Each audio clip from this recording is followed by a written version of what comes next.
we're going to be doing the next activity called recycling reflection. And I chose this activity because it identifies what is the teacher going to do to inspire students. So many times when we are presenting the material, we present it that in ways that sometimes doesn't direct the student to make this understanding of this action orientation. It's not an effective way of which we try to inspire them. So here your students in this activity, we're going to say, have researched recycling activities. And they are going to make a recycling event or program in their school.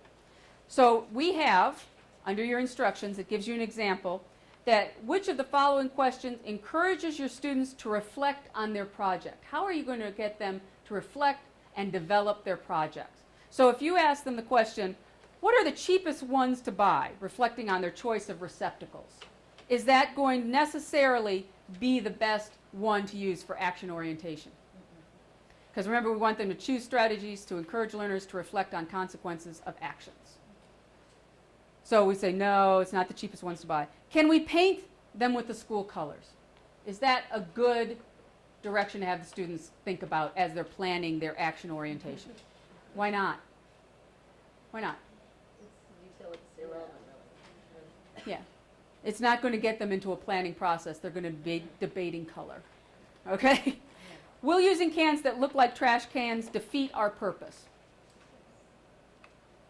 Okay? So that's the type of question. It incorporates the students' goals to the success of their choice. So it makes them look at, well, what are we choosing to do in our steps?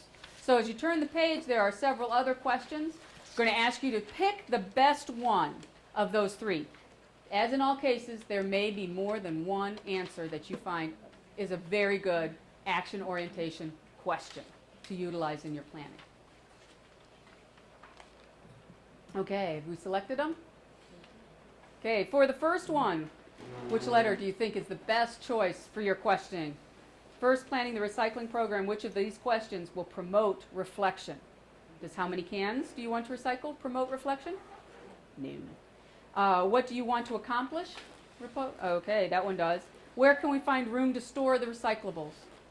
Not a reflective question. It's a logistic. Which of these might the students consider when reflecting on their choice of what objects to collect? From whom do we have to get permission to store the objects? Not too much there. For which materials can we get the most money? Unless it's a fundraising event. Not really. And are there some recyclables that do not have an established market? I don't know what that means. Are they looking at trying to actually get money from it, or? Well, that's a good question. It depends on the activity that you're trying to promote.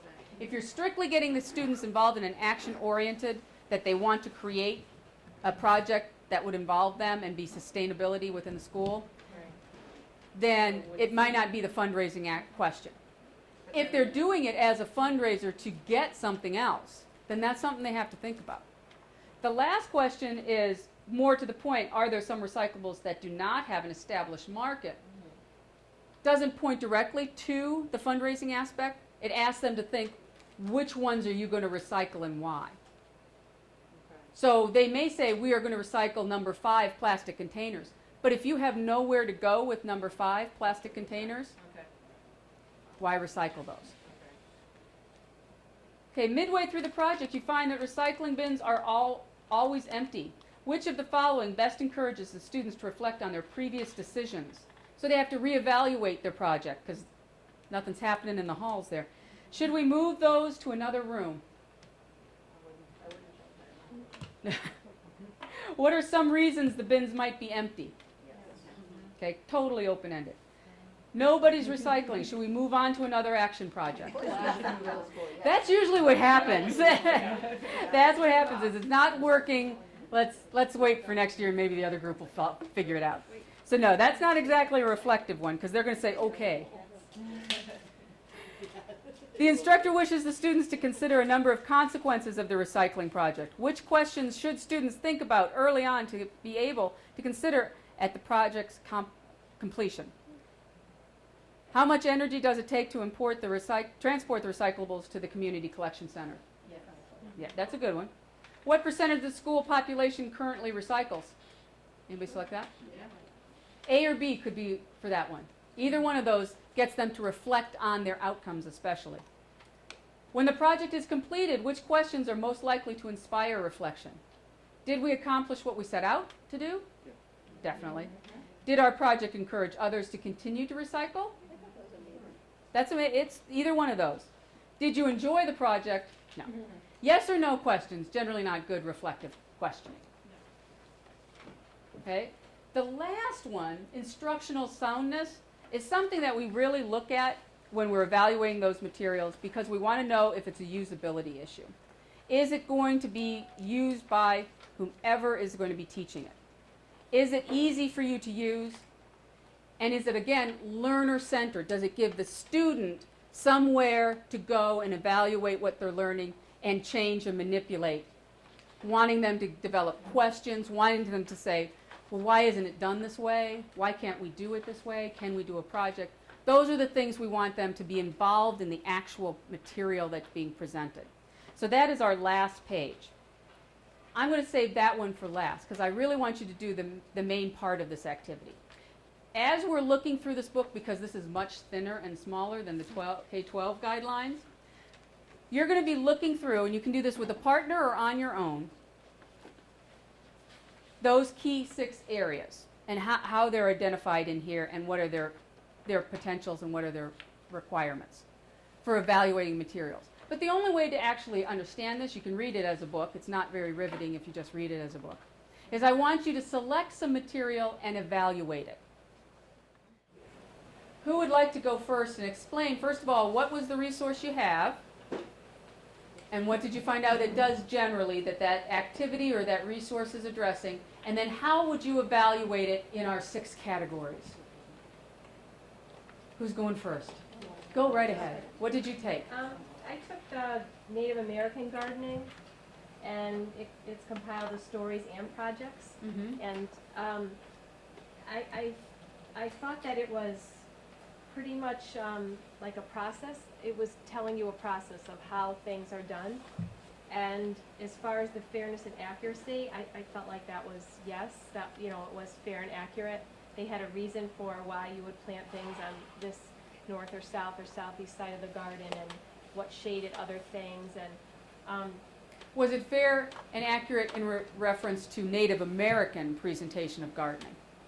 yes, I would, in my opinion, yes. Okay.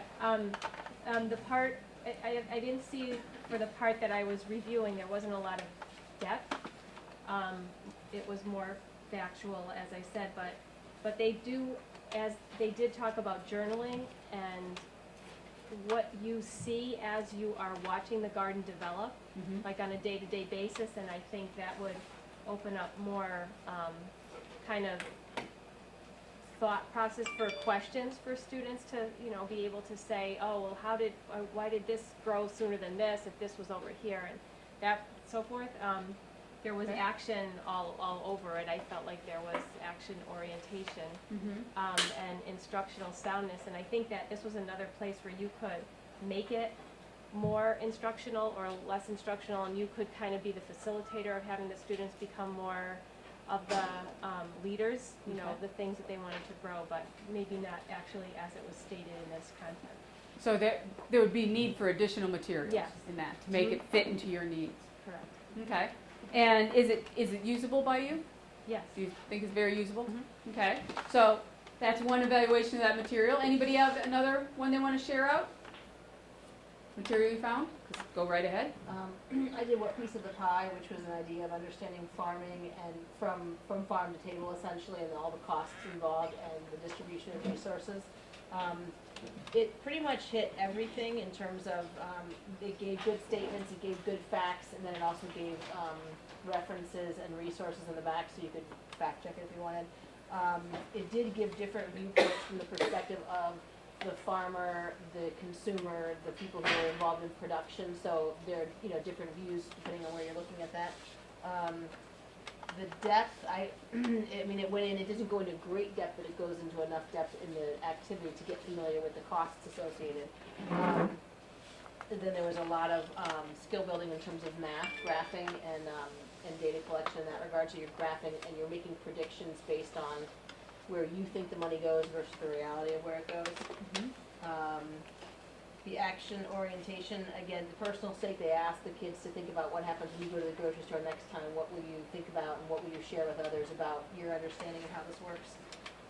Instructional orientation, the only thing that it didn't really hit a lot on is self-efficacy, kind of. I mean, there wasn't a piece about what choices are you gonna make based on what you see. It was more like, what are you gonna think about when you go to the grocery store? So it's sort of in there. It was a little more teacher-centered than learner-centered, but I think you could probably adapt it. But again, it's sort of like the one we talked about earlier, when you kind of need the teacher to direct you to do these steps to accomplish this activity. Okay. And it didn't have a whole lot of differentiation, but otherwise it nailed all the other pieces. So it was, I thought it hit everything really, really well. Okay. Okay. And you did also what piece of the pie? Yes, I looked at that same activity.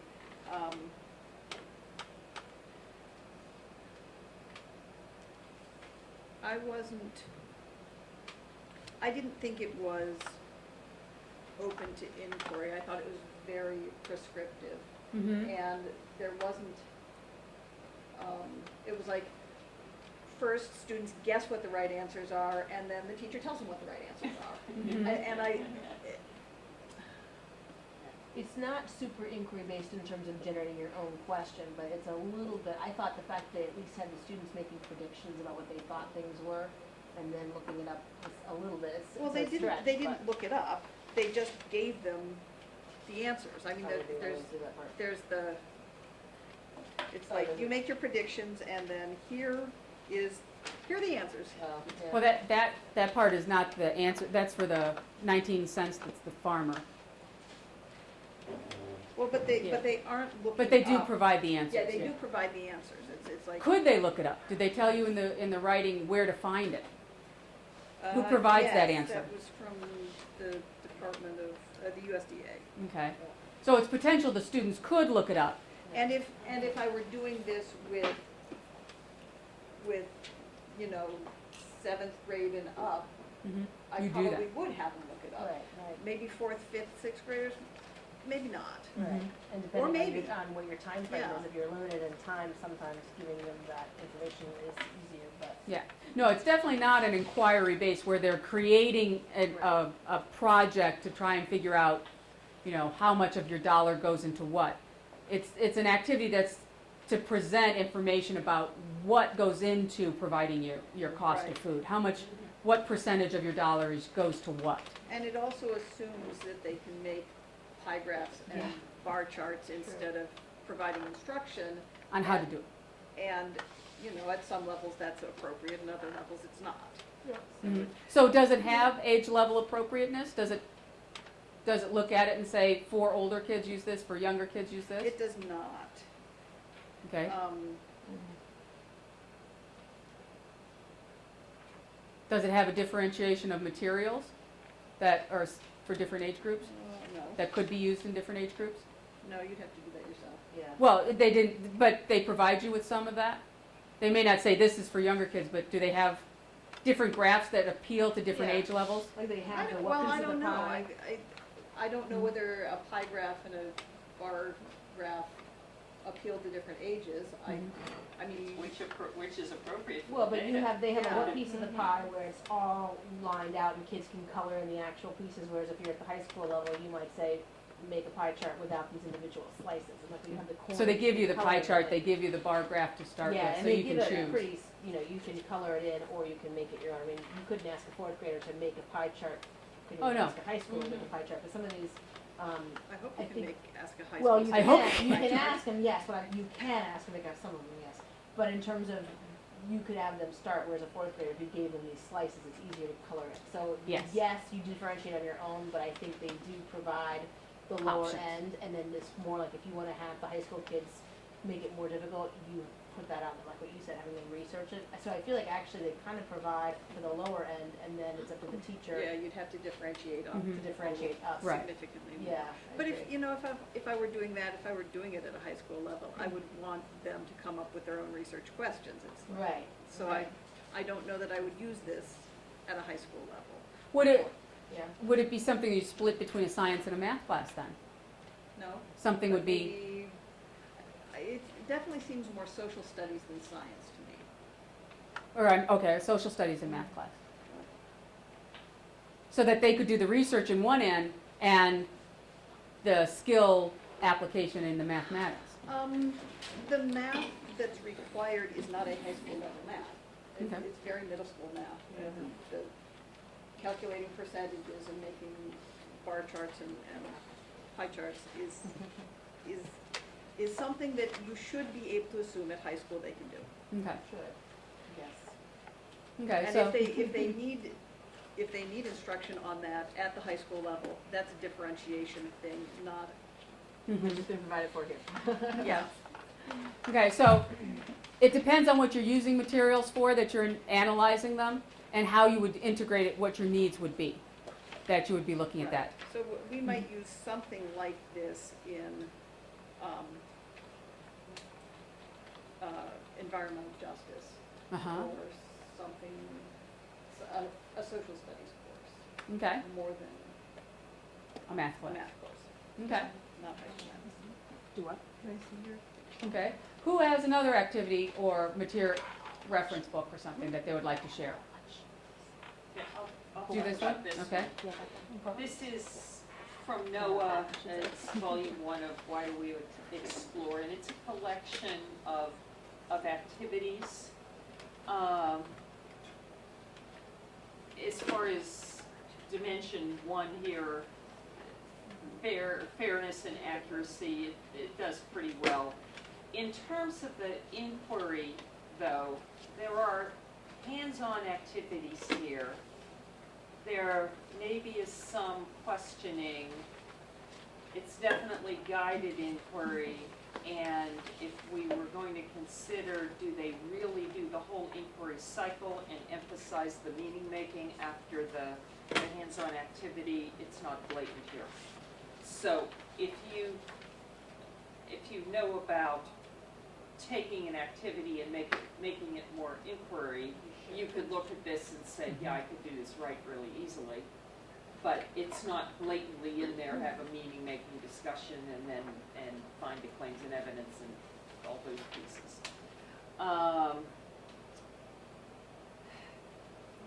In terms of the depth of the material is good. It has general background information and then background information for the specific activities.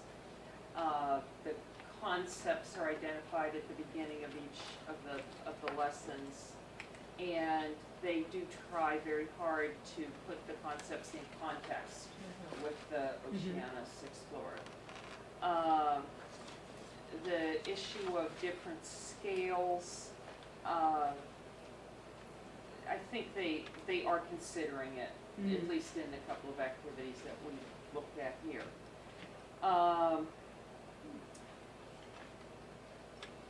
One thing that they do a really good job of is have little mini lessons on how to make devices or equipment for certain kinds of measuring or processing things. So it's a very cookbooky looking lab in here, but it's not the real lab. It's the, here's how you make the device that you're going to use to collect your data. And let me find a page. But they have detailed instructions with diagrams, and then they also have, let me find one, like step-by-step photographs Oh, that's helpful. of what to do. So they've taken something that might be hard to write just in words and figure out there, we're doing what, and they So on illustrate it usability. appropriately. Usability, I think high. Okay.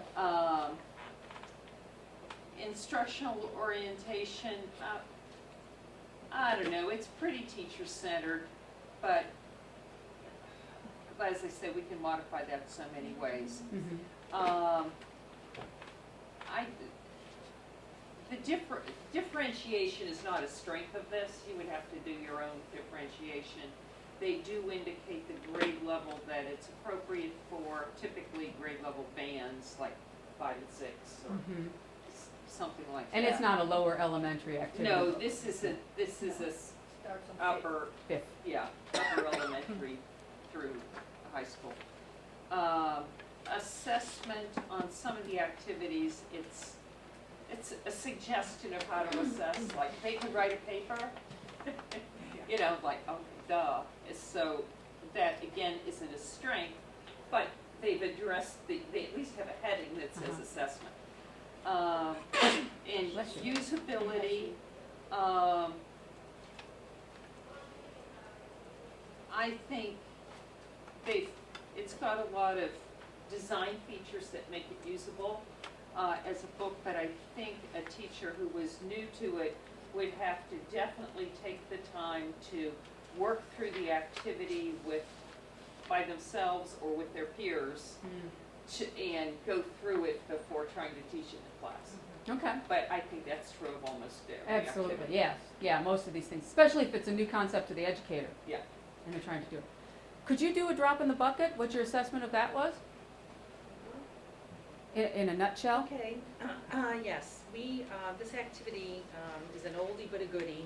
It basically talks about the amount of usable water after we remove the salt water, the water that's keyed up in glaciers and ice caps, and unavailable fresh water, and, kind of uses basic beakers, graduated cylinders, and droppers, and it's very visual, and I think it's a good way to get kids to think about the problems that we face in terms of usable water. So, but we've decided that it doesn't really have a lot of depth to it. It's really probably a good introductory activity upon which you could build a lot from it. So, it seemed fairly accurate. We were trying to look for a citation as to where they got the information for the percentages of what's fresh, what's glacier, what's saltwater, and Sue said it's from NOAA, that they usually get that, but it's not written on It's the not written. document, so that part was a concern to us. It really doesn't talk about different points of view, other than, there's one little thing here from the USGS that gives you some trends in the water withdrawal, or freshwater withdrawal, or usable water. Skill building, it's not really anything critical here. I think maybe some application skills applying to the issue. Maybe if the kids could, take this as a jumping off point and apply it to, thinking about pollution and the non-point and point source pollution and things like that. Skill building, did I say that already? Yep. Action orientation, very high probably, because that could be a jumping off point for kids to do something about wanting to make sure that they take responsibility or spread the word about that. Instructional orientation, learner centered, you could do it as a demonstration or you can have kids do it, so, it could be learner centered. Different ways of learning, no, I don't think so. No. Connection to learners' everyday life, yes. Expanded learning environment. No. Interdisciplinary, yes, because social studies and math and language arts, you could tie this in. Appropriateness for specific learning settings. I'm not sure what exactly. Can it be done in different areas, indoor, outdoor? Can it be done in Yeah, you can do it anywhere. Midwest versus I think so. tropical? Assessment, I don't know, maybe you just assess that the kids wind up with a certain percentage at the end based on these instructions here. Yeah, there's really no There's really assessment no to that. assessment, really. No. Use I it- love how you all try to make it work We're trying to and make give it them work. credit, We're but trying to no, make it it's not there. We are, educators can make anything fit. Usability, easy to use, yes. Lives on, because we've been doing this one for a lot of years. Yes. It's, yeah, I think, Yeah. it is what it is. It's a It- nice introductory activity. And that's the key thing.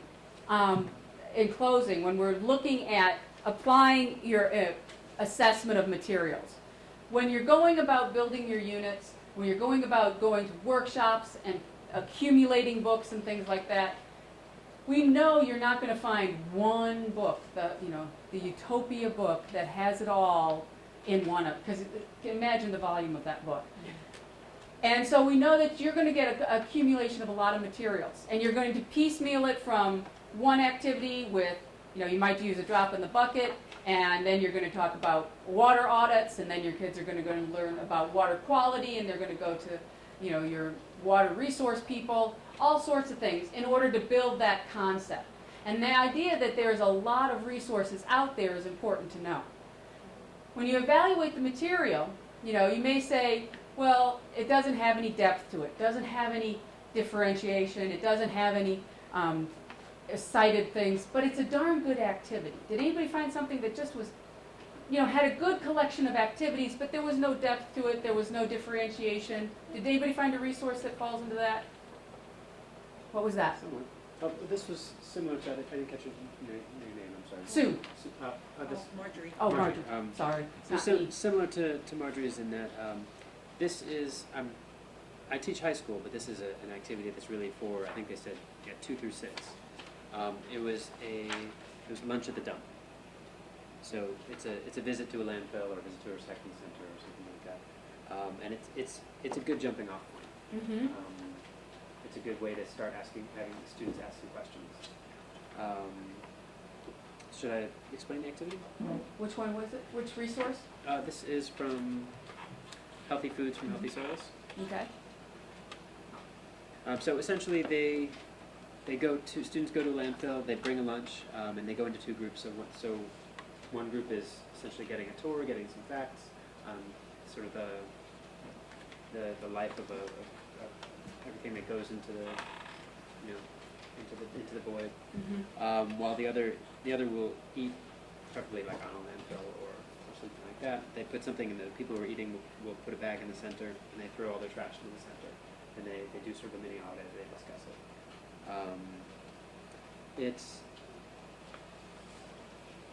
There's no clear objective, Mm-hmm. really. There's a goal, I guess. There's a general goal. There's no clear objective. It's got some factual accuracy, although the citations are not clear. There's just sort of some general references. So the references are there for further explanation, but there's no clear citation. But it does ask students to generate solutions, which I think is sort of the best part of it, is to ask some questions and to generate some solutions. And it suggests maybe a competition of, a trashless lunch or that sort of thing, Uh-huh. an award for that sort of thing. That's a good action orientation jump off. Right, Sure. exactly, yeah.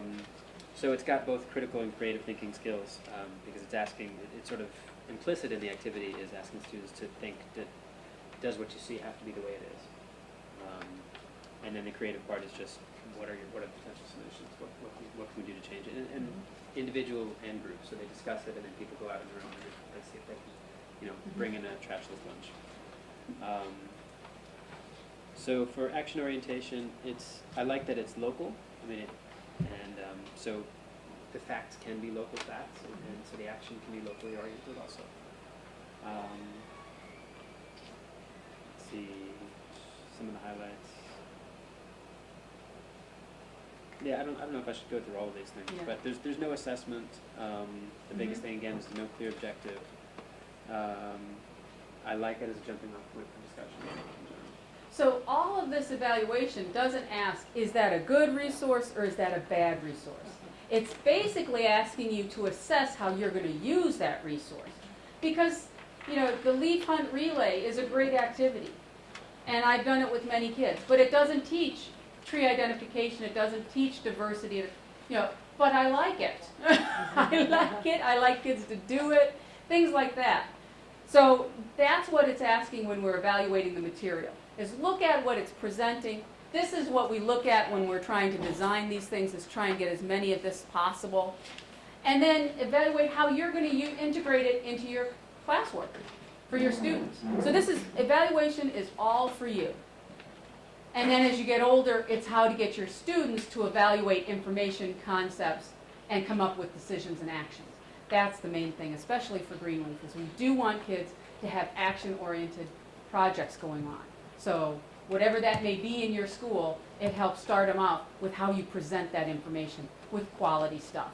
So hopefully this material will show you that there is design to environmental education, and there are goals and objectives, and they try to align with what the formal world is trying to work out. So when you're going on field trips and when you're talking to other informal educators, ask them some of those points and see if their programs they're offering also fit into what you're looking for, and you know how to use them to their best abilities. Do you have any questions for me? Because now it's lunch, so no. No. Okay.